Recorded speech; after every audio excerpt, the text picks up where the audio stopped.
Welcome to Slogan's Rock and Metal Extravaganza. This is the start of our Cinderella series called A Fairy Tale Career. Thought it was a clever title. I don't know. That is clever. Yeah, that was very clever, Sydney. I mean, you think about it, they're from Pennsylvania. You wouldn't think a band from Pennsylvania would become a big LA type style band in the 80s, but they managed to with that. I don't think they even moved to LA. I don't think so. No. Pretty much stayed in Pennsylvania. So, Sydney, we can't see you. Seriously. What? Well, you're not on camera for me. Can you guys see him? I can see him. Yeah, why can't I see him? That's weird. Oh well. Anyway, so yeah, they just I'll give a little brief history on them. So yeah, they formed in all the way back in '83 by singer guitar player Tom Kiefer and Eric Brittingham. They played together in a Judas Priest tribute band called Saints in Hell. Tom just did guitar. He didn't do any singing, but he was the guitar player and Eric was the bass. So yeah. And yeah, they kind of started off just playing locally in the clubs in Philadelphia. And then Gene tried getting them signed. I guess he saw them, got them noticed, tried to get them a deal with Polygram. Yeah. Couldn't, for whatever reason, it didn't work out. So then Bon Jovi ended up seeing them. And I don't know what he said, but like I guess he went and talked to his A&R guy, who's Derek Shulman from Gentle Giant, which is an odd thing to bring a band like Cinderella to Derek Shulman. You gotta bring that music to a prog guy. I guess he brought them their demo and he just thought, this is like no good, this is not whatever. And he told them, he said, well, forget the demo, go see them live. So then Derek said, okay, fine, I'll go see them live, and like signed them, gave them a shot, and yeah, rest is history. So yeah, definitely was a fairy tale career, because if any of that didn't line up and happen, they probably wouldn't have even got signed, most likely. Who knows? So yeah, we'll start off. We'll start with Webb, then go to Johnny Metal, then Logan, then me. So how'd you get into Cinderella, and then discuss this album? Okay, well, first of all, I'm enjoying like a 70-degree weather here in Atlanta. I don't know if you guys are having a great day outside where you guys are, but no, it's cold. It's about the same in Birmingham. So yeah. Okay, cool. All right. Well, anyway, hey, look, let's talk some Cinderella. I remember back in the day in '86, I was 17, and we saw these guys. Of course, the place to hear music was on MTV, and Shake Me came on, and I was like, that's a cool song. And hanging out with my friends, we were listening to a lot of Iron Maiden, a lot of Zeppelin at that time, a lot of Kiss and all that stuff. And we didn't listen really to Cinderella that much, but just those videos. But I liked them all. I liked them all. And but we never, I don't ever remember exploring all the songs and exploring the album. There was just so much to listen to. And so this was great to go back and, it was homework for me. I didn't really know a lot of the songs, and I was very pleasantly surprised with the deeper cuts. And so I really enjoyed this week of listening to it.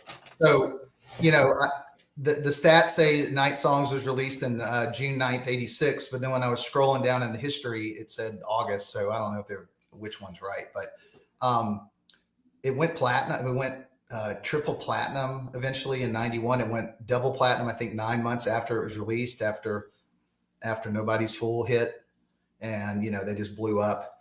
And they had Andy, and talking about the album, Andy Johns recorded, famous Andy Johns engineer with Zeppelin and so many others.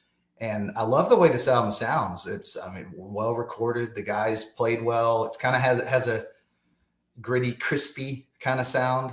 Totally mid '80s, hard rock. And I loved it. And we had talked earlier before we got on, Fred Curry is not even really on that. He's not on the album at all. A guy named Jody Cortez drummed. And then they had a guy named Barry Benedetta play lead on 3 tracks. And another guy I didn't write down the name. There was another guy on keys for a song or two. So it was a collaborative effort, and they brought in some studio guys. I don't know if that was Andy John's call. Probably was. And anyway, let's go on the tracks. Night songs. Slow, heavy, plodding opener. I mean, usually you're thinking, okay, the first song out of the gate, you're thinking like up tempo, big riff or something, and it kind of, and I had felt like I'd never heard this song when I put it on, and I kind of felt like, did I hear Rock Candy kind of just in the drums at the beginning? But hey, you get introduced to his growling vocals, that scratchy growl, and I mean, it's kind of different, it kind of reminiscent of other things, but I love the middle. I need a shot of gasoline. I'm hitting 116. I mean, that sticks in your head. I heard that all week. I mean, that's cool. And I thought the solos in that song are great. I don't know if it's Jeff LaBar and Tom Kiefer. It seems like they share solos a lot. I mean, that's what I was noticing, kind of like a lot of bands did that, obviously, with the Twin, but it's hard. I can't really differentiate. Oh, that's LaBar and that's Tom Kiefer. I don't know. You guys might know more, but I kind of thought with opening up like that, it's telling the world, hey, we're a mid 80s, not hair metal, maybe hair metal, glam rock, hard rock band, but we've got some grit, and we're a little bit different. I don't know. I like the way it starts out. Then we go into Shake Me, and there's the party, up tempo, stripper club kind of dancing song. I mean, you got the cowbell going. I mean, it's infectious. Kind of, I'm hearing a pulse. Yes, clap, clap, clap. Whoever did it did a great job. I'm hearing kind of a Paul Stanley riff. It kind of has a Kiss lyrical content. I mean, let's face it. But man, the song's got hooks. And Kiefer kind of established it. He established it in the first song, but this is where you hear that every other line, he kind of, in the verse, he draws out, stretches out that last word, he does that a lot. That's kind of his thing, which is a little kind of Steven Tyler's too. And listen, I mean, I hadn't heard Shake Me in a long time, and listening this week, it's in my head. And it was released as a single. It failed to chart. I mean, that's surprising. I don't know about the timing, but of course, it got more popular after. I think the video rotation probably went up after Nobody's Fool did.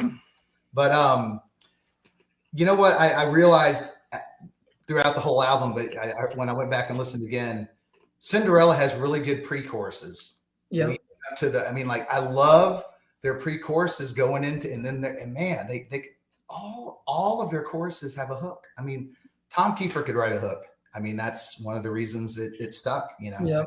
Sold a lot. I mean, it really, I was like, damn. And I love those pre-choruses. It just kind of like perfect segue. And I heard it on every song. So that's probably still, that one and another one are probably still my favorite Cinderella song. So, all right, let's go to Nobody's Fool. That's the ballad. That's the one that put them on the map, really. I love the cool background vocals. I mean, you got to sing along to that chorus too. I mean, it just sticks in your head. And I'm hearing, okay, so you guys back me up on this. I'm hearing kind of in the chorus, dun, dun, dun, dun, dun, dun. It's like Bringing on the Heartbreak, Def Leppard. Yep. And even oh yeah, I never thought of that, but yeah, it does. Yeah, and the chord progression is very similar to Bringing on the Heartbreak. Just the guitar line and the verse is very. Go back and I was like, damn, that's a. I don't know if Def Leppard was really influential on them, but a lot of their riffs kind of remind me of some Def Leppard riffs, like on High and Dry and stuff like that. Slow plodding tempo again, but it's a ballad, and the video is hilarious. I love the video. Man, they got a lot of makeup on. I saw a little bit of a younger Mick Mars or something kind of in that Tom Kiefer look with all that and that big hair. Oh man. But man, that video was on all the time. And I watched it like every time. I mean, I was hooked. And it went all the way to 13 on Billboard. It was released October 86. And so people were buying this up. Yeah. And as soon as this hit and got big, I mean, they were rock stars. They're certified rock stars right there. And in time with who they were touring with too, right? And it's the second most streamed song on Spotify. What do you think number one is? Another ballad. Don't know what know what you got till it's gone. Don't know what you got till it's gone. I almost started saying Gypsy Road. I'm like, no, that's not right. Yeah, I would much rather listen to Nobody's Fool than Don't Know What You Got Till It's Gone. But yeah, I mean, this hit, and then by the time this hit, I think it said February '87 is when it went double platinum. And then of course they were on MTV all the time. I think they probably started playing Shake Me a lot more. So you know, those Shake Me and Nobody's Fool were two of the three songs that I was very familiar with. Then we get Nothing for Nothing is next. I wrote a cool chugging groove. His has a different feel from the first three songs. Got a little Aerosmith vibe, another hooky chorus. What can you say? I wrote, he really knows how to write those hooks. This is a song with Barry Benedetta, and I like his tones. I like his solos. It kind of hearing like a Bob Kulick, Bruce Kulick kind of tone with him or something to influence maybe. I wrote down, I wonder if Andy John's idea to bring him in. I mean, you know, why they bring him in? Who knows? Owed a favor or something. I'm hearing a lot of shuffling. What's this? Somebody's shuffling. Me, sorry. Oh, sorry, John. It's okay. I didn't. Okay. But you know, it's weird. Like me and my friends, we didn't listen to the album much, but man, we would have dug this song, Nothing for Nothing. So hey, let's go to the next song. Once Around the Ride. I like it. That's another. I did not. Yeah, see, Logan likes it. I wrote, you know, hey, you only live once. Go out there and make things happen. Go for it. I'm hearing it's kind of a sped up Somebody Save Me riff. It's pretty much kind of the same riff as Somebody Save Me, but it's this more up tempo. Tom he's wailing on the song, and it has a big 70s riff. And again, I wrote the pre-chorus is awesome. Another great solo. Sounds like it's LeVar and Kiefer playing together again, trading off, and another good fade out. I don't know. The Triumph, we were always talking about fade outs. This one does a good fade out. Sounds like the drummer starts playing double time, and then of course they fade. It's like, man, they're really jamming. But a cool song. Had no idea. Never heard the song in my life until 5 days ago. Yeah. But Hell on Wheels, number 6. Song about touring life and going town to town. Very up tempo, fastest song on the album. I wrote that. Sounds like a song you can. All their songs they transferred live. They transferred to stage really well. I remember them sounding really good way back in 1987. What my brain can't remember, but these songs were easy to play really well live, and I mean they delivered it. Slide guitar in Hell on Wheels. When I went back again and listened, I'm like, well, I didn't write down that's a slide. And I'm assuming Tom's playing that. It sounded really cool. And I wrote, it sounds like a song that you're driving 85 miles an hour down the highway to, and it just awesome. The riff also wrote Iron Maiden riff. I kind of, I can't hum it, but kind of had an Iron Maiden-y riff, if that's a thing. Great song. Wasn't expecting it. I went in with mid-grade expectations on all the songs that I didn't know. And I did, and I was very. Thought it was going to be a Poison album or something. I knew it was going to be better than Poison. That's another. Well, you look at that cover, you never know. Right, but these guys were crunchier and heavier, ballsier, whatever you want to say it. It did. I mean, Poison. Then let's go into Somebody Save Me. It's my favorite Cinderella song then, and I think it still is now. I can just, I hear it and then I hear it all day. I wrote, see if you heard this. The lyrics, somebody get the doctor. Okay, so he later says, somebody get the doctor. I think I'm going to crash. That's Life in the Fast Lane, right? It's the exact same lyrics. Yeah. I don't know why it hit me when I heard it. The first time he says, somebody get me doctor. I don't know. He doesn't say, I think I'm going to crash, but he does it twice. Feeling pretty poor. That's it. Thank you. Because I ain't got any cash. Yeah. I ain't pay the bills because I ain't. Yeah. Awesome. And that song just flows. I mean, you just want to sing it. And it said it charted at 66. Oh, wow. It could have gone higher. The video is awesome because I said it shows them in the studio and they finish the take and then the the producer looks just like, I mean, it's not Andy Johns. It can't be Andy Johns, is it? I think It's been so long since I've seen the video. I'm not even sure anymore. Go back it to was. it and watch it. So they finish it, and they think they got it, and they give that look, and then he presses the talk back and goes, "All right, guys, we're almost there. I think we need to do it one more time." Yeah, exactly. And they look at each other like we don't want to do it, and then Fred Curry goes, 1, 2, 3, 4, bang, and he cuts it off, and Jeff LaBar is wearing a Poison shirt in that video. oh, is he? Is it? Well, okay, wow. Didn't notice, Logan. That's some good sleuthing. Good catch. Yeah, it's a good catch. That's embarrassing. Oh yeah, man, That's embarrassing.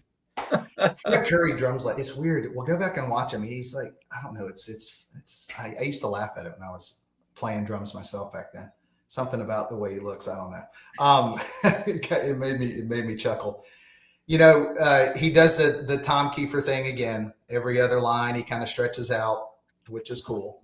I wrote, is that a Tom Kiefer thing? But then I think it kind of takes from maybe a little bit of Steven Tyler. Another shared solo.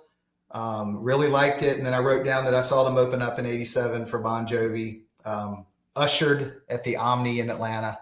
You could show up like an hour and a half early, and you'd get let in and stand in the aisles, and then you get in free. And then halfway through probably 30 minutes into the headline band, you would be released, and then you could kind of wander around. And it's like you were like, "Hey, look, I'm an usher." You have a little thing on, and so we did that. We did that to about 7 or 8 shows. It was fun, but this was one of the ones we did. Let's go on to anyway. Somebody Save Me, great song. It'll live forever in 80s hard rock glam metal history. In From the Outside, you got to shuffle. Hey, let's do a shuffle, guys. Right, a little bouncy shuffle. Good drumming. Jody Cortez is a solid drummer. I mean, I think he played really well on this. I'm really hearing Aerosmith homage in this with the stretched out vocals. I'm kind of hearing the way he draws out that A is like Aerosmith Spaced. The Aerosmith song Spaced on Beat Your Wings. Really, that's a cool song too. Really and then it has that same old song and dance kind of, down, kind of like it's, a little heavier than that, obviously. But I just love it. That was another song I didn't know. Now, hell, I got to untape my notes. Sorry, I got to go to the next one. I wrote hearing a little Def Leppard high and dry guitar riffs. I wrote that to the side. It could be any really good 80s, Dokken or something like that too. I love the solo section, and they're really jamming on that shuffle groove. I mean, they're really laying it down. It's solid. I wrote maybe the kind of Ace Frehley-ish solo too. So I loved it. And then you got Push Push. Kind of goes back to a Kiss kind of song, especially with the lyrics and all that kind of stuff. But opening riff is really heavy, kind of a standard 80s hard rock riff. It's good. There's Benedetta on this one again. And I wrote he kind of sounds like a Bruce Kulick, Bob Kulick kind of sound. Maybe he was influenced by those guys. Well, read the comment. Thank you, Wes. Oh, well, hey, Wes is a guy I played in bands with. He's just today. No, just today. Looking so, yeah. Well, I try. I do my best. It's not hard to mess this up. Oh, right? Your wife's getting jealous. Oh, there's Ashley. Yeah, great. Oh my God, I'm not even looking at the chat. I'm almost done though. I limited myself to 15 minutes, so I don't know what the time. Oh no, I didn't. It's not 19 minutes. I haven't been talking that long. Push Push, it's a great song. Just what do you want to say about it? You guys can add to it later. Back Home Again. I don't know if it's filler. I expected to hear filler in this album. I don't know. You guys comment on it if you heard filler. Maybe it's the most filler sounding song, but it's good. I wrote down kind of an Scorpions riff, Tesla, which wasn't out yet. Except, I don't know. I wrote that down. Metallic, Crunchy. Benedetta again on lead. That must be his last song he's on. And I wrote down another very Aerosmith vibe because he goes, "I'm back." So it's the back in the saddle, right? I mean, so they obviously, Tom Kiefer obviously loved Aerosmith. Yeah. And so to conclude, I'm going to give it an 8.5. Oh, nice. Is that good? I mean, I went in Good, thinking, considering you never really listened to them other than the hits, and you just went in blind, just listened to it and ate right off the bat. That's yeah, and I went in seriously thinking, all right, this is going to be a 6.5, 7, whatever. spoiler, you're giving it a higher rating than me, but we'll get to that. Well, I wrote 8.5. Not All another right. 2, Sydney. Come No, on. not Sydney, two. don't be It's so not harsh. surveillance. Calm down. Don't be so harsh. So I was very pleasantly surprised. I thought it was going to be some vanilla filler in there. I didn't really hear any of that. What's wrong with This vanilla? album's just chocolate web, no vanilla. What's wrong No with vanilla, vanilla? just chocolate. Everyone loves vanilla. Well, yes, mostly. I love That's my nickname. No. Yeah, vanilla with a little chocolate syrup. Come on. I wrote I had to turn the treble down to like 5 on this. I mean, it was kind of burny. It was burning my ears, man. But I'm 55. My ears have been burnt from having a monitor on my left side way too many times. Crispy production. But Andy Johns did a great. I mean, these guys they nailed it for a first album. I mean, it sold 3 million by 19, and it went platinum in Canada, Sydney. Yep. Yes, it did. And of course, they moved on. Canadians love hair metal. It's weird. Of course, they did, and they love April Wine, and I do too. But the next album they got a little bluesy, right, and tried to change. So this is definitely. I haven't listened to that album they did after the. I don't even know what it's called, the fourth one, but Still Climbing. Thank you. But this is this the album where, I mean, they sound like this on this first album, and then they kind of moved on and didn't really sound like this. Yeah, they never sounded like this again, personally to me.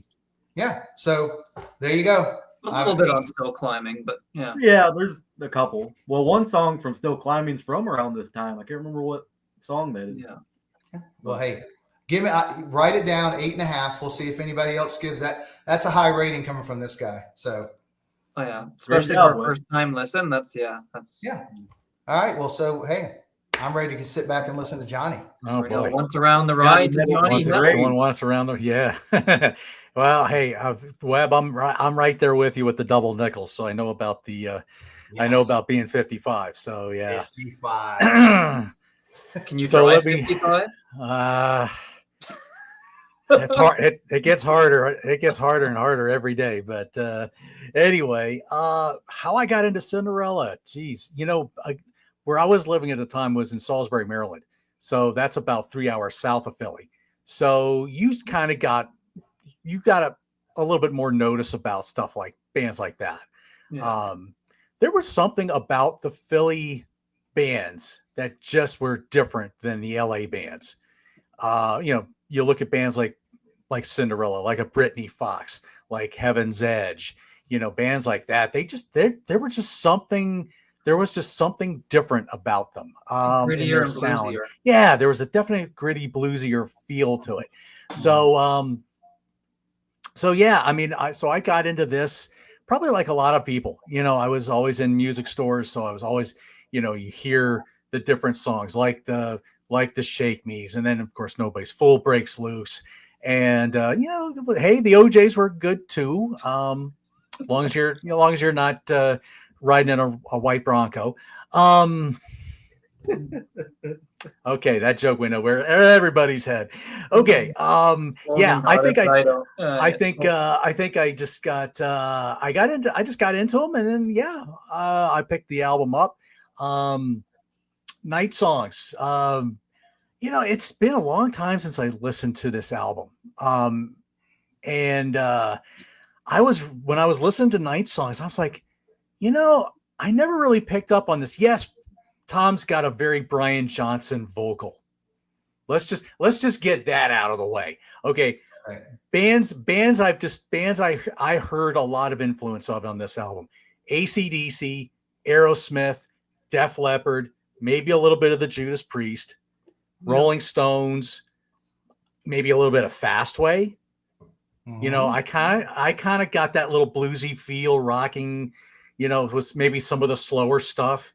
I'm sure Zeppelin's influences in there too. So there's certainly a lot of that kind of,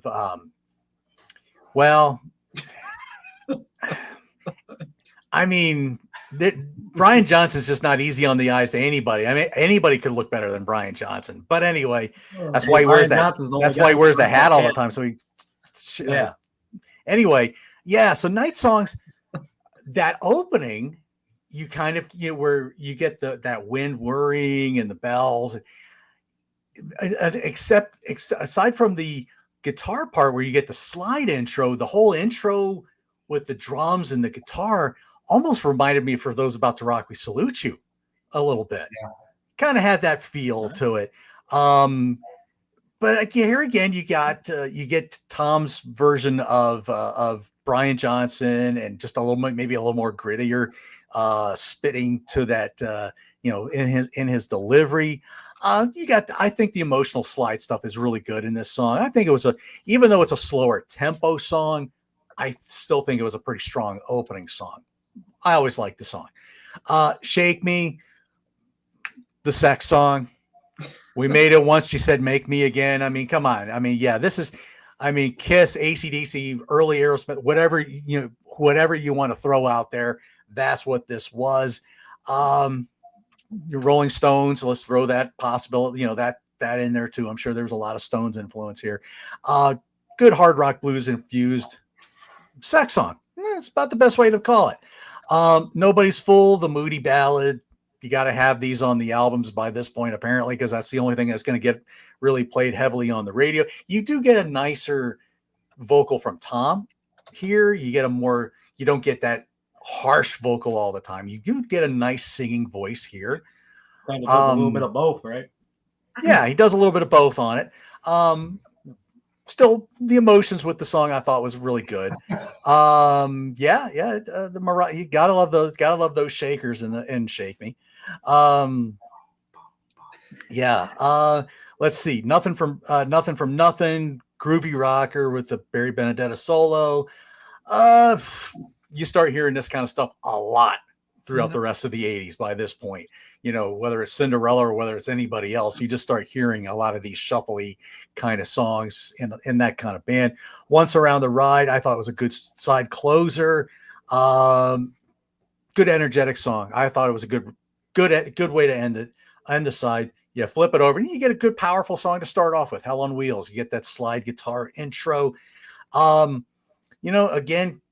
this is the one that kind of started giving me a few Fastway vibes for some reason. I don't know why, but I was hearing Fastway for some strange reason. Still a good strong.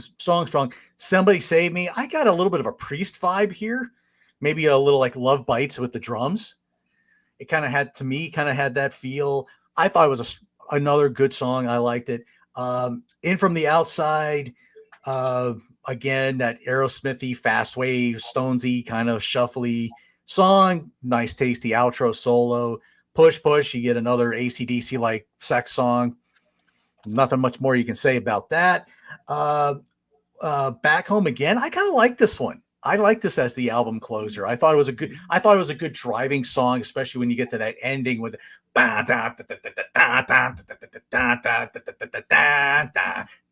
you get that fade out, and then of course you get the guitar sliding up and down the fretboard. I thought that was a nice way to. I thought it was a good song to end it. I saw this tour. It was the last night of the U.S. tour in '87. End of July of '87. According to Setlist, they played every song from the album. They did like a blues jam, and then they wanted to introduce a song that would be on the next album, their upcoming album. That's when, and they played Gypsy Road. So we got to hear Gypsy Road pretty early on.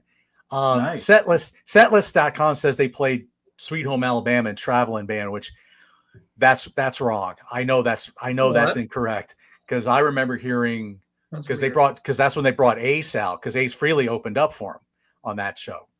And I remember they brought Ace out. I remember a couple of Rolling Stone songs. I want to say Jumpin' Jack Flash, and I don't know. I don't think it was Brown Sugar or something like that, but it was another one of the Stones hits. 2000 Man. That would have. No, it wasn't 2000 Man. That would have been pretty cool. And I'm surprised Ace didn't. No.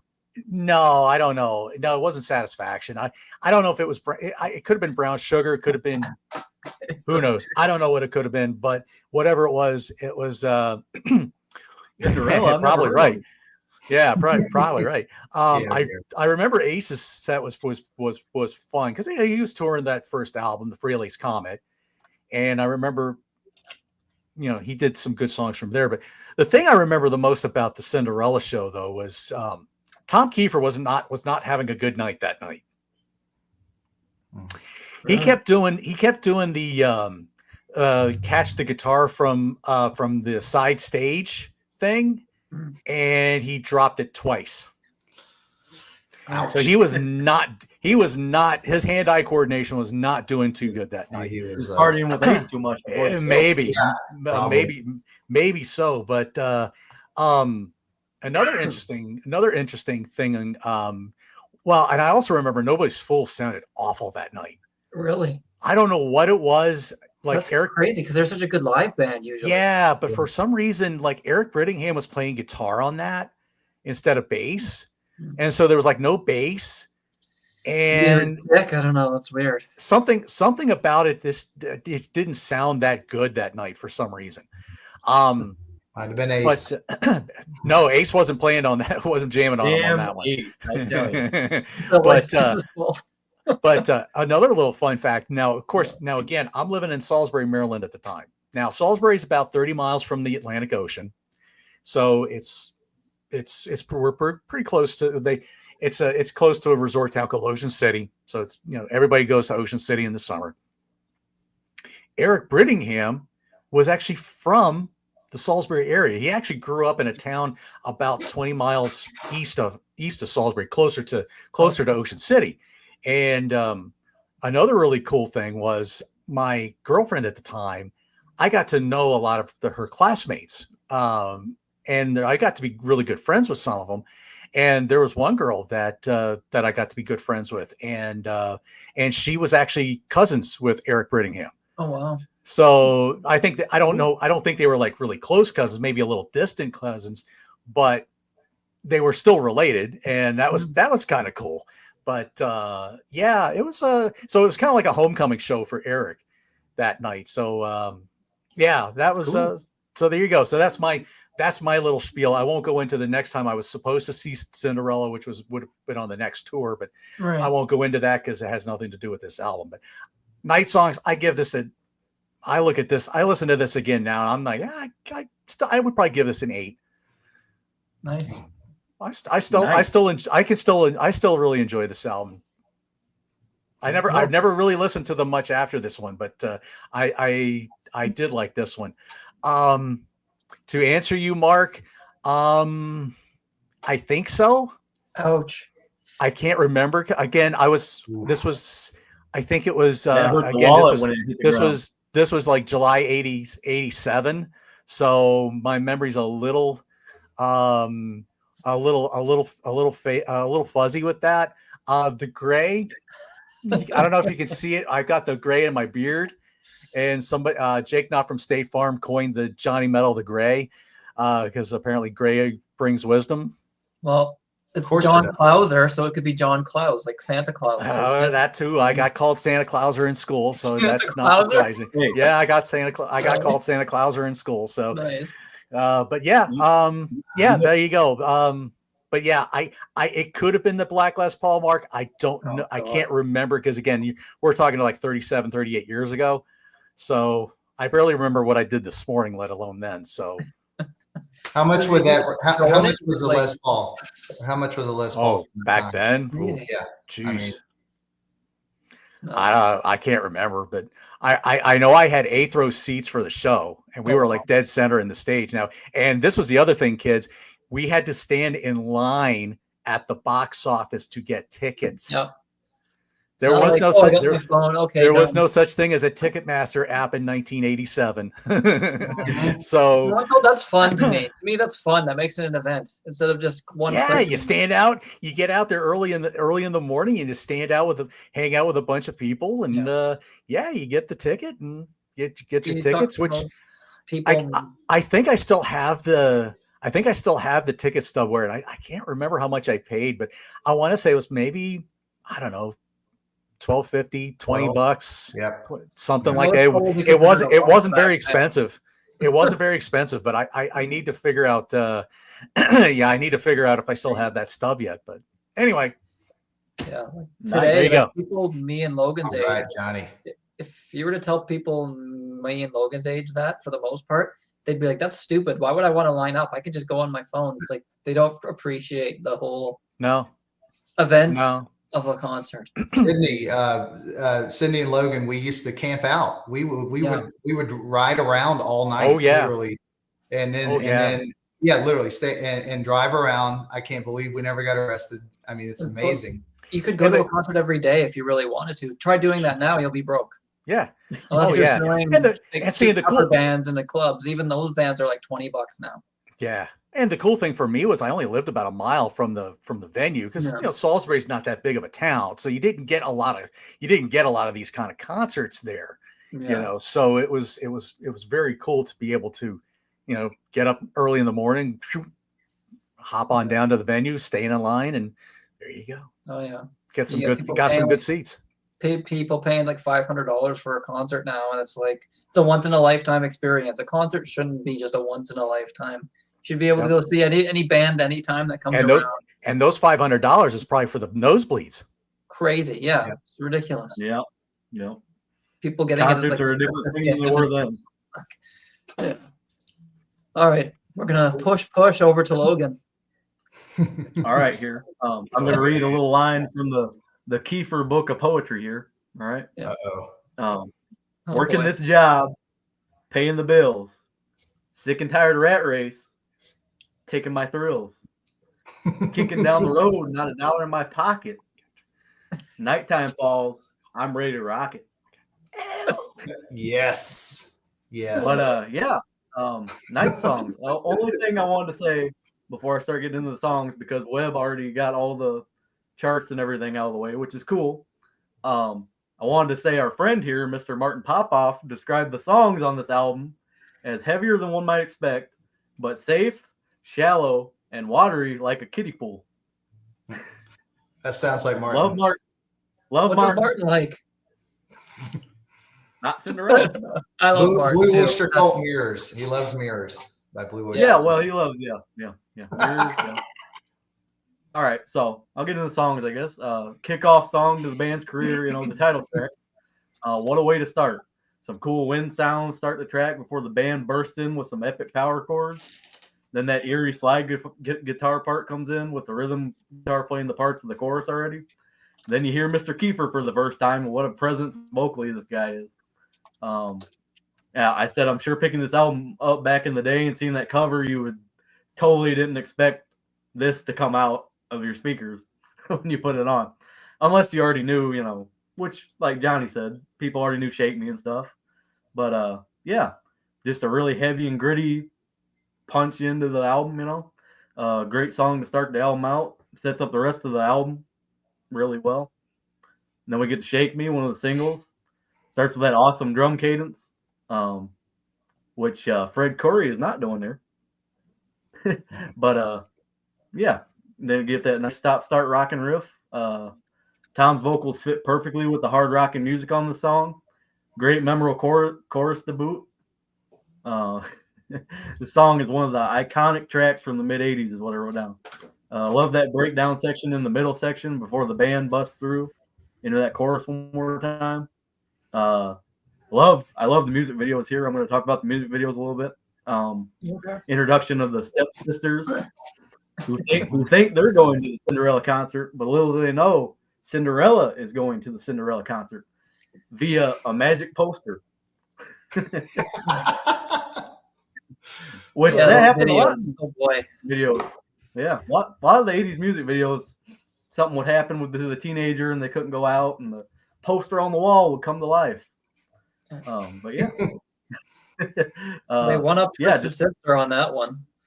Yeah. This was earlier. No, it was later. Well, Take later, on yeah. me. Later, yeah. Yeah, and I'm going to say it right now. Nelson, Love and Affection. I think it does that. Ooh, I saw them. yeah. I saw them too. Ooh. I like Nelson, man. On that tour. I like Nelson. I don't After mind. the rain? Is it after the rain? Yeah. See, I thought Sydney was gonna like kick me out for saying I like Nelson, but No, that's Nelson's good. all right. Best I like band ever. Poison, so I can't bash you for liking Nelson. So. Yeah, that's true. Shameless. All right, yeah, but yeah, Shake Me is just a great '80s rock anthem. You can't really be in a bad mood when the song comes on. Right. Personally, if you are, you're pretty. I don't know. I don't know what makes you happy, but good music must not make you happy. We get to Nobody's Fool here. Sydney DeVille, the biggest hit off this record, and one of my favorite power ballads. The song shows a different side of the band's songwriting style. Tom really sells every lyric in this track. I like his vocals on the "I Screamed My Heart Out Just to Make a Dime." With that dime, I bought your love, but now I changed my mind. I'm not your fool. Oh wow. That's deep. That's Logan, deep. are you listening or reading? I think you're reading the no, lyrics. I read the lyrics. I think Yeah. now I know where I got my influence to when I started writing lyrics in high school. Mhm. Mine were almost as good. Yeah. Yeah, but Tom could sell it, like you said. He could sell he that. could sell it. What? Yes. Well, even in that line, he like goes from like not crooning, but I don't know. He has like a higher vocal, and then he Yeah. goes a little bit lower, and then he bursts into that chorus again. He's a great singer. Killer, yeah. Great solo section in this tune, I said. Of course, the video has the continuing story of the stepsisters and Cinderella, which make it a fun one. You know, they put their little clock hats on when they're in the car, Yeah. which I don't know what that's about, but midnight, I guess. Yes. Yeah, Cinderella getting home just before midnight in the video, and then it seems like at the end of the video, there's a bunch of people there outside waiting for them. You think they would have been tired? It's probably like 2 a.m. by the time they got done shooting this video. But she's there, and she tries to like connect with Tom a little bit, and Tom's kind of just like, "Who are you?" So I guess he kind of forgot. I don't know. He gives her a look. Yeah, he gives her a look like, gives her a hey, look. baby. Yeah, Mhm. yeah. You're coming with me in the Going back- limo. Going back to Shake Me, I guess. Harder. But yeah, Say that. it's a great ballad song. I mean, I think it's one of the best, probably one of my favorite rock ballads probably ever, really. Now we start getting into the deeper songs on here. Nothing for Nothing. Song keeps a hard rocking feel with a great chorus section. I like the drum groove on this tune. Really holds the song together, I feel. Yeah. Got a great chorus. And then we get the I don't know. I think it's Different Girls, isn't it? Yeah. It's not the same. Yeah, I don't know. I don't think I didn't pay that close attention to. I just kind of. We get the Once Around the Ride, close out the side. Get one of my favorite Cinderella tracks I wrote with a riff that feels like it runs in circles, kind of. It's got that like circular kind of riff to it. Yeah. Like how it trades off with Kiefer's vocals on the verses. Obviously, I always looked at it as a metaphor for life. You know, you're only going once around the ride, so you better live it up, kind of deal. I kind of like the ending of the song. The band, like Webb said, I definitely agree with Webb here. They could have stretched it out and made it go another couple minutes, probably. Add a little solo to it. You know, I could see them doing that live. I'm not sure if they ever played this live. Well, They did. Johnny said they did. So yeah. It's just a great rocker to cap off the side. You know, we get the Hell on Wheels, which we're talking about filler earlier. I'm not saying this is filler. I think they should have flipped the tracks around here. I think Somebody Save Me should have started this side. Personally, I know this is a good, energetic rocker, but you know, I think it would have worked a little bit better. Yeah, small quibble, but you know, that's how my mind works. It's a good song. Probably might be a little controversial. I don't know. It's probably my least favorite on the record, though. It's good though, and it's short. I mean, 2.5 minutes. You know, doesn't outstay its welcome. I'll go into Somebody Save Me here. Another great hard charging 4 on the floor rocker. Another great memorable chorus. Some great unison guitar lines that almost serve as another hook compared to the actual chorus of the song. Like how the solo section starts with like some chording, not really like kind of like how Lick It Up has that little like melodic section, and then it goes into the solo of the song. And then I mentioned the video on here, which I said it was Andy Johns. Maybe it's not. But at the end, the guys running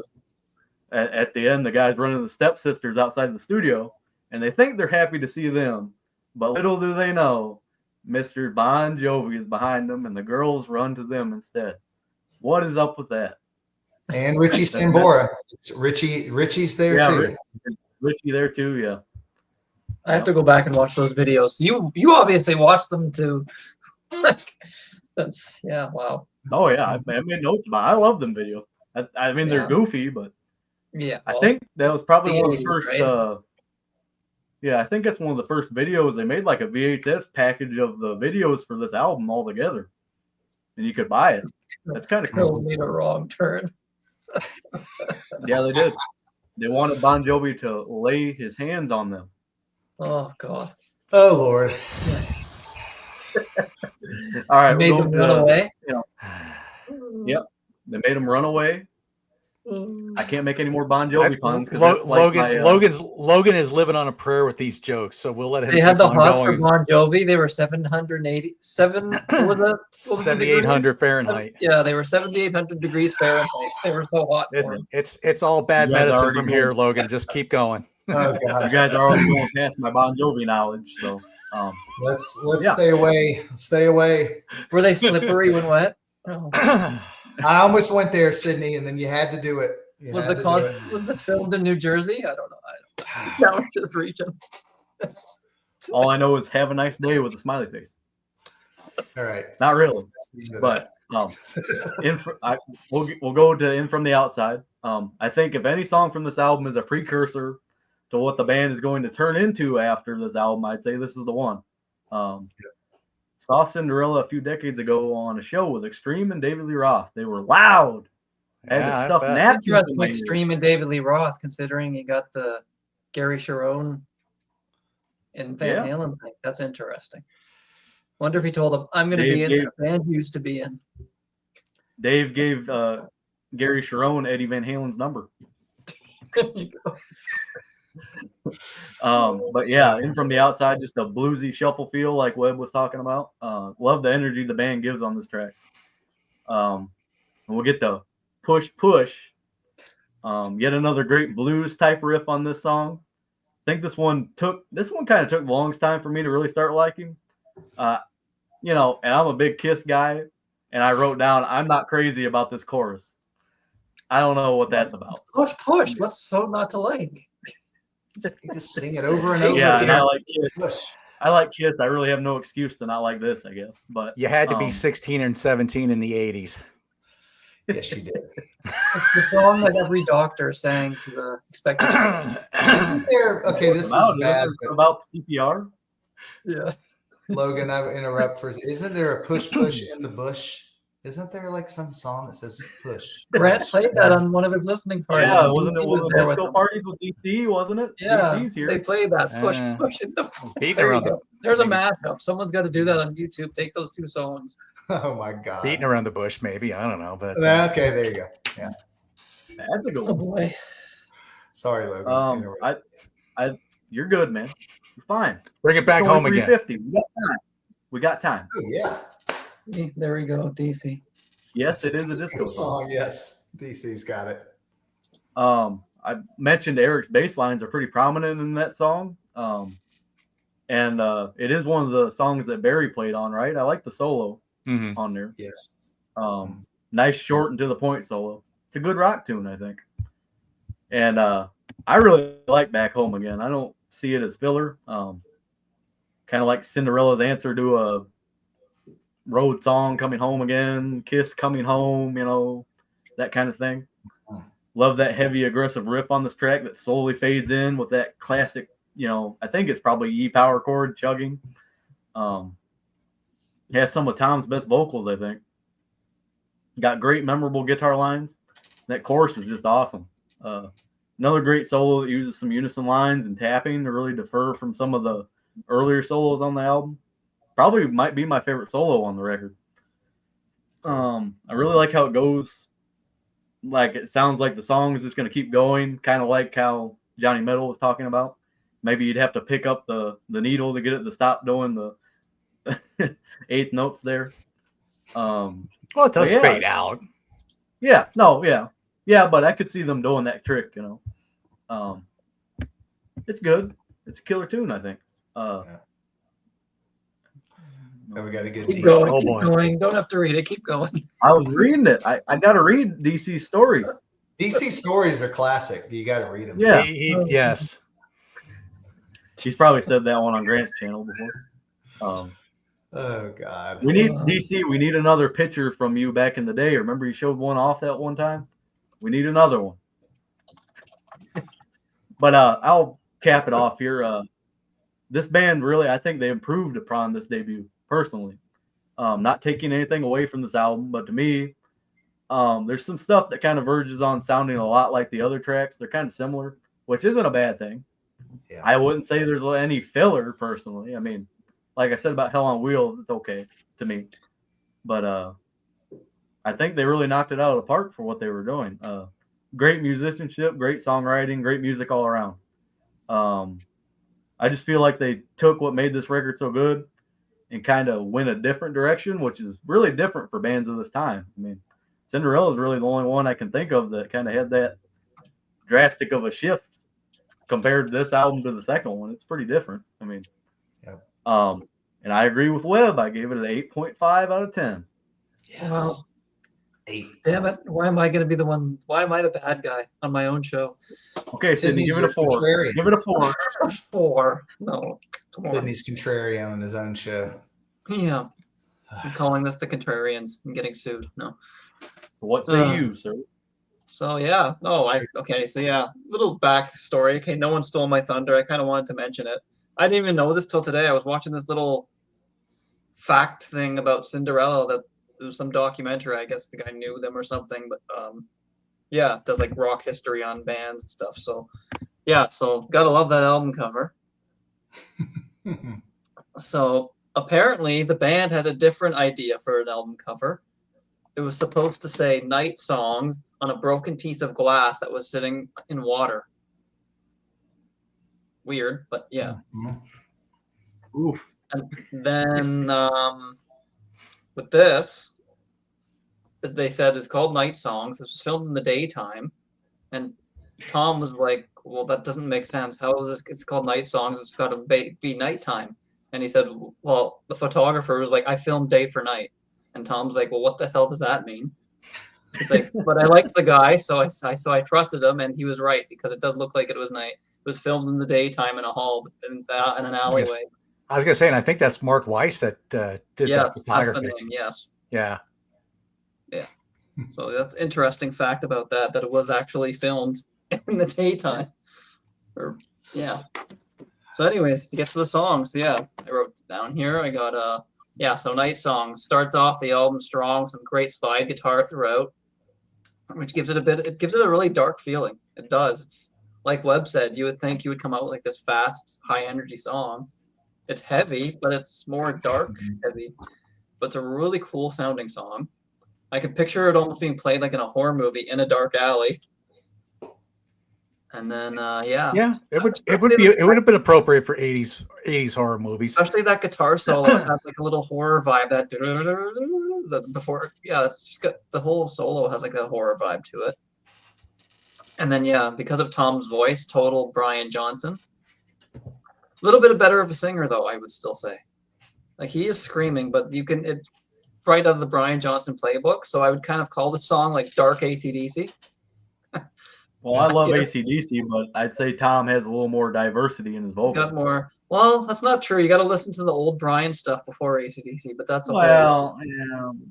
Yeah, the old Geordie stuff is a little different, but yeah, that's a whole other. Yeah. So then "Shake Me," completely different direction because now we're going to like a party song, basically. Just a straight ahead, upbeat AC/DC influenced song. Solo is a little bit more metallic though than AC/DC. It's just fun, high energy song. Great song. That should have been like a huge. I mean, it was pretty popular. It is one of their better known songs, I would think, but probably not the song that most Cinderella fans think of when you mention them. everyone kind of would go towards the ballads, right? But I think it's just a great high energy. It's the only way you could get on the radio was if you did the ballads. That's why they always went with them. But Yeah. Which leads into Nobody's Fool. I love this song. It's good to hear him singing a ballad. This is like the first time you get to hear him singing a ballad on an album. And he's got a beautiful but like raspy voice, and it sounds a lot like Steven Tyler, which isn't really shocking because he kind of took his whole stage presence from Steven, and he'll admit that, like, he was a huge Steven, did the whole scarf thing, even his mannerisms with the microphone stand and everything. Total Steven Tyler. I honestly think I might get hate for this, but I think he's a better singer personally than Steven Tyler. Yeah. I would not disagree with that because I saw Aerosmith in '86 and Tom Petty. I wasn't impressed. Like, I don't want to miss a thing. I'm sorry. Steven Tyler's voice on that kills that song. It's already not a great song, but if he put Tom singing that, it might actually bump it up a little. Maybe with better vocals. Oh. It's like, but yeah. And I saw him on the Done with Mirrors tour, so they hadn't even broke with all those other songs yet. So yeah, but continue. Yeah, so then I think he's a better singer personally. But then he goes from that straight into Brian Johnson again. But like his own, it's not where you listen to it and it's like, oh, that sounds, it's not to the point where it's a direct copy. The influence is there. But I can tell if you're to play me the two voices back to back, I'd be able to tell which one's Brian, which one's Tom. It's still easy enough to pick out, but yeah, it's definitely there. And I love the live version because you see him start with where he's just singing, and then he'll pick up the guitar like in the video and start and just do the solo. So you're thinking, okay, he's just the singer when you see that live video. And then you just out of nowhere, oh, this guy can play and he's doing the solo. Okay. Yeah, he's a great musician, great singer, great guitar player. This is like probably one of my all-time favorite ballads of the 80s. Just love this song. It's always in my head. And then we get to Nothing for Nothing. Fun mid-paced, catchy song where the one part Tom hits a really high-pitched scream on the line, you hit the highway looking for another. He really screams on another. And you don't really hear that really high register on any other song, really. But that was a great scream on that part. And great fun solo on this song that goes back to the chorus. Chorus does carry on a little bit too long at the end, which gets a little bit repetitive. They could have cut it off a bit, say it like 5 times instead of however many times, because it just kind of does go a bit, but it's still a great song. Great song. And then we get to, Once Around the Ride. This is probably my favorite song on the album. Cool. This is probably the first Cinderella song I actually heard. Well, no, because I would have listened to the album from start to finish when I played this, but the one that stuck out to me the most was probably Once Around the Ride. So it's the one I remember with the most, and then the ballads that I mentioned. One high energy metallic song that kind of punches you right in the gut due to him just belting out the vocals. And it's just, amazing solo in the middle with some whammy bar abuse at the beginning of it. And then, some cool leads and more whammy bar action at the end with Tom screaming Once Around the Ride a bunch of times. It's really cool ending to that song as well. You would think where he's just kind of again, it's repetitive at the end, but you can hear in the background that there's some leads going on. So there's actually something going on while he's singing that line. It's not just him singing and it's just a boring rhythm going. So that's really well done. Then after this, see, I'm only on CD, so is that all of side 1, or when does side 2 start exactly? Yeah, that was it for side 1. Hell on Wheels is start of side 2. Yeah. So for me, side 1 is perfect. I give side 1 a 10 right off the bat. Wow. And then, oddly for enough, this is where it drops off for me. Hell on Wheels, I should like it because it's this fast, high energy song. It's catchy, but it's very repetitive. At least it's short. So if this was like 5 or 6 minutes and they just kept doing that, At least it's not the Angel and the Gambler. Yeah. Oh well, yeah. There's like a slide guitar section in the middle, which is cool, but I would have preferred like a typical solo. Like this song was so fast and heavy, it could have had like a really wicked solo in the middle. It kind of misses that for me. And then you're gonna, Somebody Save Me. Sounds a lot like mid-tempo AC/DC to me, which I've never been a fan of. Here we go with the mid-tempo AC/DC. Yeah, Oh, boy. I don't Alright. like the mid tempo. I like the fast, energetic, and even some of the slower 80s EDC. The mid tempo stuff, I'm a little bit skeptical. It's well played. It's an all right solo, but it's not memorable to me. And I know that was a huge hit too. But You're dissing on my Great. favorite song. Web, are you okay? Are you when you okay, said it Web? was your favorite Some- song, I'm like, oh my god, It's gotta be okay. nicer. Somebody It's save just- me from this show. It's Yeah. just Cinderella, so it's really not that big of a deal. Somebody Uh, save Web right now. Well, what's your favorite band? If it was that band, I was dissing on. Let's not talk about Rush. That'll be another time. Yeah, and 20 shows. And then yeah, In From the Outside. It's probably my favorite song in the second half of the album because I do kind of love when Cinderella does like the boogie stuff. It gives it that kind of 70s Aerosmith vibe. But again, I find it drags on a little bit at the end because that's where you kind of have a bit of a repetitive riff. Does end with a fun solo though at the end, which doesn't fade out, so it does end strong. Yeah. But there's like that little repetitive part in the middle that goes on for about a minute where they're just the same rhythm over and over and over. I would have cut that down a little bit, but it's still a good song. Push Push, this is back to like generic AC/DC, 80s AC/DC for me, just kind of forgettable. Back Home Again, this sounds like Nothing to Nothing to me. Nothing for Nothing. Just but not as good. It almost sounds like the exact same riff and tempo. I don't know if you hear that a little bit. It kind of starts off like Nothing for Nothing. The same. It's almost like I could see that. reusing the It's got same that same riff. kind of riff.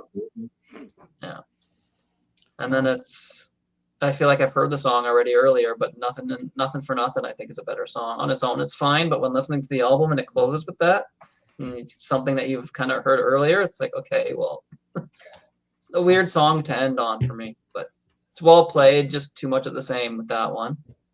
So even though I'm not big on side 2, since side 1 is perfect, I would still give it a 7.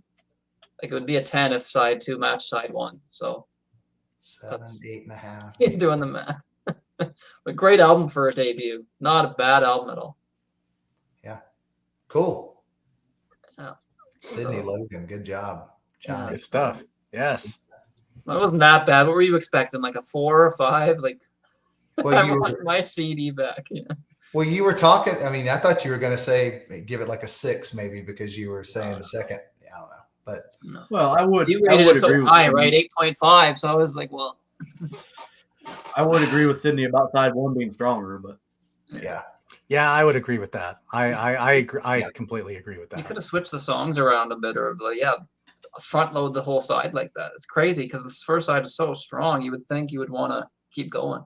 especially the first 3 in a row, they should have Mhm. paced it a little bit.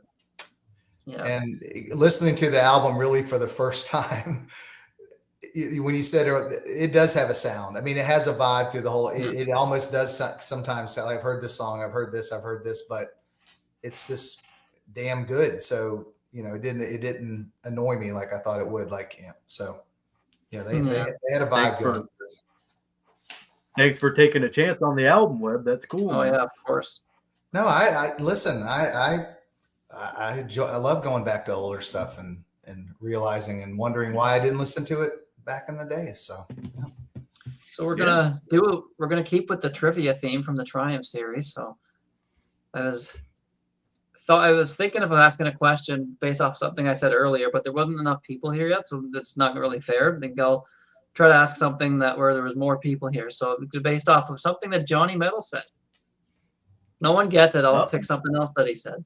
So what song did they play when Johnny Metal saw them that's not from this album? It was on the upcoming album That's to a good showcase question. it. What song was it? See who was paying attention. Yeah. I'll do this until somebody Gary, come on, answers. Gary, get it. Gary's gonna get it. I'll fill in until somebody answers. So I was supposed to see Cinderella on the next tour, for the second Took 2 album. seconds. Gypsy Road. Oh, there you go. Gary Gary Joyce. Joyce. You knew the principal. The principal. Gary's had a to good do it. listener.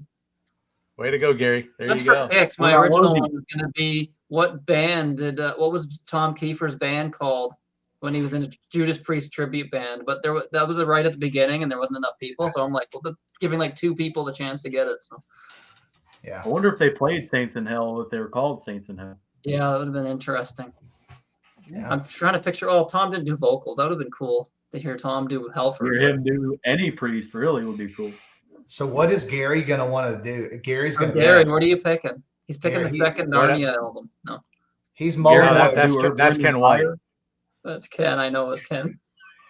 L's getting you there. L just said no one listens to you, Sid. I don't know. No Casey Taylor and the Swift. Sunshine Band, No Gary. Taylor Swift. Please, no Taylor Swift.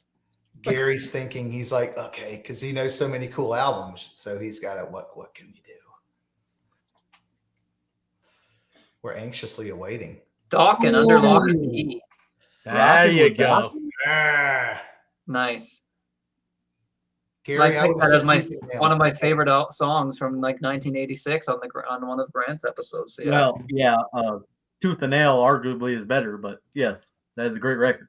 There's a lot of strong stuff Disney, on come Lock on. and Key, but I think there's a few. I mean, good Tooth and ones Nail is really good too. But there's also some good stuff on Under Lock and Key. But then Oh yeah, I'm not saying it's back to the bad. attack that's really where it's at with Dokken for me. But Yeah. but yeah, that's a great sweet spot of Dokken. Cool. there. Come So, on, yeah, their 90s great- albums great were choice. that. Come Yeah. on. No, I'm glad Gary Dysfunctional? didn't Come pick on. Dysfunctional. Yeah, no. Well, after Beast from the East, I lost track of them, so I didn't pick up on anything they did after that. You But, guys like Don solo album? I like Don solo album.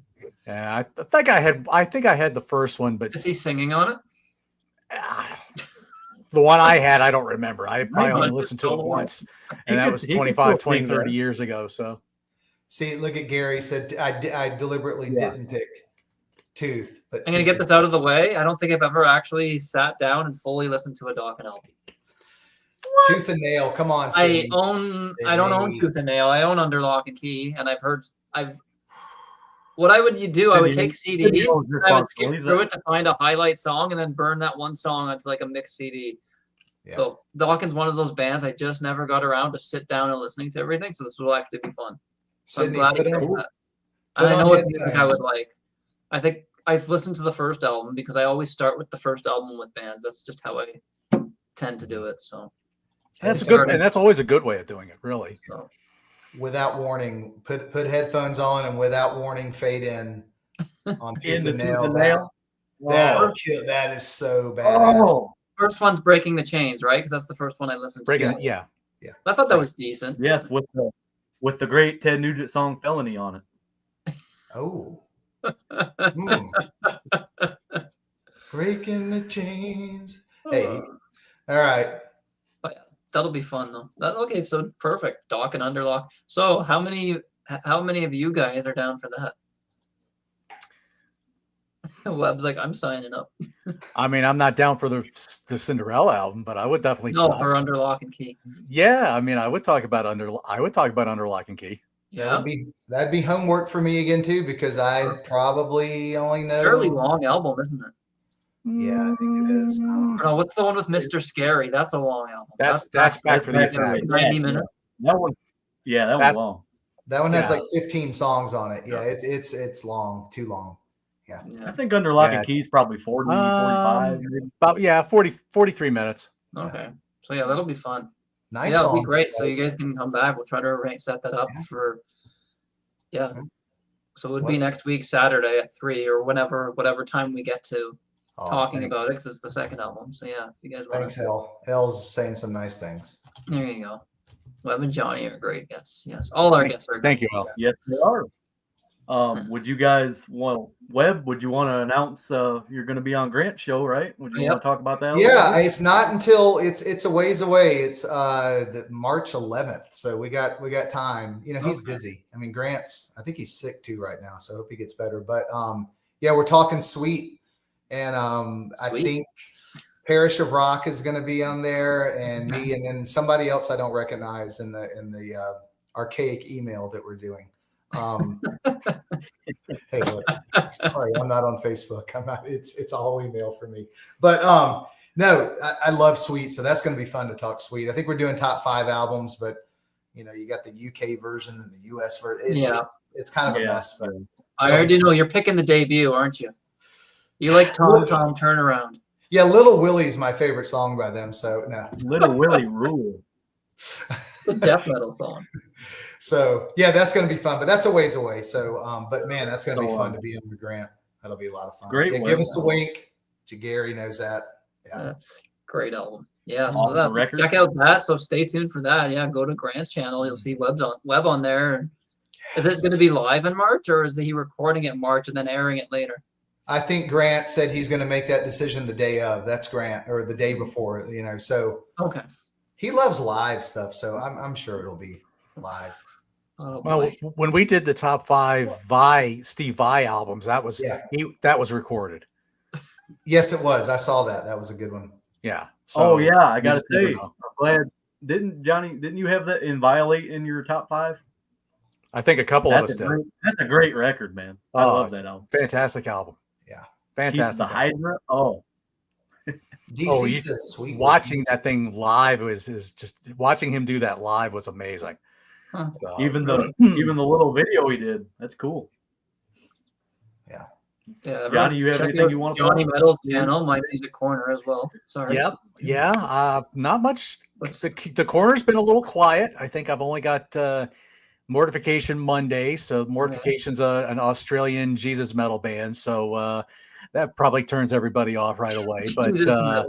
The way you worded that. but I love the band. They're a great band. And I've been doing an album track ranking A to Z. So I've been going through the alphabet. And last week I did a band called Malaya Rage and their debut album called Kill to Survive. So next week will be the letter N. And I have to have a physical copy of the album. So no, I will not be talking about Nelson's After the Rain. How about the Nylons? Come on. I don't have anything by them either. So in fact, I really don't even have a lot. I honestly don't have a lot of albums with a band with the letter that begins with the letter N. I really, what? Nazareth. Night Ranger. Night Ranger. I mean, I could have done Night Ranger, but I had done a Night Ranger show. We did repeating it. I had done a Dawn Patrol versus Midnight Madness with John the Music Nut and a couple of guys. Which is a great show, by the way. Yeah, that was a lot of fun. Johnny, I got a good one. Nantucket. Nickelback. Oh. Please. No, Nantucket. That's a good one. Nantucket. Nantucket would have been I just don't have a lot of stuff by bands that have that begins with the letter N. So I'm a little limited on that, but there has been a band that was named. I'm not going to say which one it is. I'm not going to give that away. Oh, I know. But it is definitely not Nickelback. Definitely not Nickelback. So Nelson. if I had After the Rain on CD, yes, I would actually do that one. But I don't actually own a physical copy of it. So I thought I did, and it turned out I don't. So well, anyway. Cool. So that's cool. So there you go. Check out that. And then what we've got upcoming tomorrow, we've got our music hangout with a band called Airborne. No, not the Australian Airborne that became famous. This was a other band called Airborne. Came out. They had one album in 1979. Kind of from Colorado. They mainly only had one member that was actually from there, but they were going to university there. And it was started by Beau Hill. I think he played keyboards, guitar, did some vocals. Beau Hill's obviously famous from producing all the Rad albums, Warren, Fiona. That's a few Alice Cooper ones, I believe, in the 80s or 90s. Yeah, the MCA ones, I think. And then, I've actually messaged him on his website, left my email and phone number, and the guy actually phoned me. So I was on the phone with Beau Hill for about 10 minutes making small talk a little bit. And he said, yeah, go ahead and use that for your show. You can play. That's perfectly fine. And he said, I'll see. I am really busy, but he said, I will try to somehow at some point see what I can do and try to arrange appearing on your show if you'd like. And yeah, Beau's a really, really nice guy. Just started making small talk and stuff, and I think he really appreciated the fact that I wanted to talk about Airborne and not just talk about Rat and Warrant and everything that he's probably talked about ad nauseum, right? So So yeah, it was a thrill to talk to him, even if I don't get him on. It was a thrill to talk to him, I guess, but hopefully he'll come on, and it's going to be cool to play that music of his tomorrow. And then a second one with a band called White Chocolate.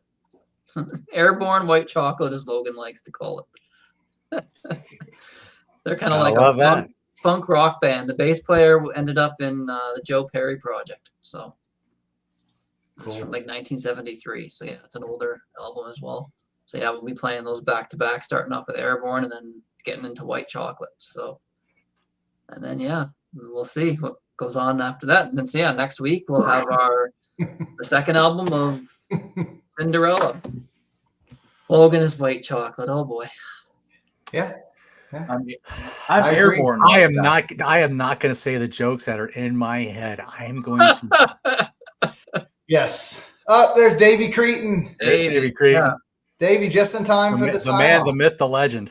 What was the next album? So the next album we're doing, yeah, will be Long Cold Winter, of course. That's Yes, Mhm. with see who another our guests great are gonna album be for cover. that by the way. one.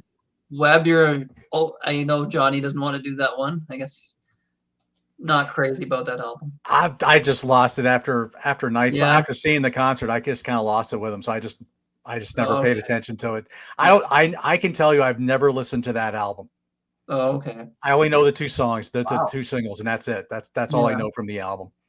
So Well, if you're doing Yeah. Sydney and Logan, if you're doing it next week, I've got a big gig next Saturday, so I will not be available. So, Oh shoot. well, I'm sorry, I got a good gig, What? going, man. Yeah. What time is it? I guess it's at 3 then. Yeah, I'll be loading in at 3, Oh, okay. 4. Yeah, rock and All roll, right. brother. Yeah, Yeah. we're not talking about Fred Corey here. We're talking about Webb, man. Yeah. Come on. He We plays could the try to switch to Sunday. I don't know if that would work What- for you. Like what- it does. We can switch the state to state show next week to Saturday, and What kind of band, Webb? Johnny, we're called the Remakes, so we play old 80s REM, and yeah, we don't dress up like them or anything. We just rock the hell out of it as much as we can, and this will be our 4th show at the Variety Playhouse in Atlanta, and hopefully we get 800 people there. Wow, that'd be Yeah, that'd headline be is a cool. Cars tribute band opening up for us. nice. And so yeah, so it's fun. We have a lot of fun. I play with my best friends, and we play 5-6 times a year. It's funny you talk about REM. I saw a band at Prague Power a couple of years ago called The Reticent, and they're kind of like this doomy thrash death sound, real kind of really heavy, really super heavy. And for whatever reason, a lot of they had like this projector going on in the back, and there was all these like really disturbing scene things going on. I'm like, what in the world? And then the singer gets up there and he starts talking about he's a very big proponent on Alzheimer's research. Oh, okay. And he said he just lost his dad not long ago to Alzheimer's. And he said he played a version of a song for his dad, and he apparently really loved this song. And they did this like really amped up, heavy, but very emotional version of Losing My Religion. Weird. And I was like, he had that crowd, like that. He had the crowd by that point. When they finished that song, the crowd was like, they were on their feet for it, because they were really impressed with it, because it was so well done.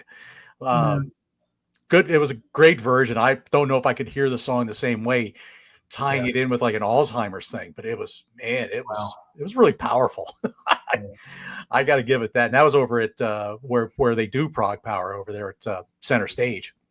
Nice. Yeah. So Yeah, there you go. Odd little story. So that's cool. Well, Johnny, it's been a pleasure to yes, be on the sir. show with you, Let's man. do this. Let's do this again Perfect. sometime. So yeah, Let's do next it. week we'll have Johnny Metal here for the second half to discuss Under Lock and Key. Yep. Then yeah, Webb's gonna play us out on the drums. No. No, I'll do it. The singer gonna make that joke. He's gonna point at you and introducing the band. That's Webb in the corner. I was going to do a Fred Curry riff, a Fred Curry drum fill, but he didn't do any of them. There's an REM tie in there. Webb in the Yeah. corner. Web in the corner. Guess what? I'm going to tell you. Put the spotlight on him. That's You're not going to hear "Losing My Religion" at our show. We do play it No. sometimes, but we really. No, we Seems play like- more we play the first 5 albums mostly. Do you do their live? Do you do their version of Toys in the Attic? You could cheat and throw No, that. okay, we have never done that, Sid, but that's a good version, and You can we cheat. talk about it. So People are gonna be like, "That's not REM." no, that's a good version of that. They kind of Yeah, rock that. Yeah. All right, guys. Have a good one. Sounds good. Go kill him, Webb. I will, Johnny. Rock and roll. Have a good show. Logan, Sydney, thanks again. Of course. Thanks Always for a pleasure. everybody. Thank you, Webb. All right, and I hope I will be on with you guys again soon. Let's Yep. do it. Yep. Sounds good, brother. Sounds good. All right, I'm out. I'm clicking off. I'm out. Yeah. See ya. All right. Yeah. All right. Thanks everybody for watching. We'll be back next week, and yeah, thanks everyone. We'll see you tomorrow. Rock forever, y'all. Rock forever.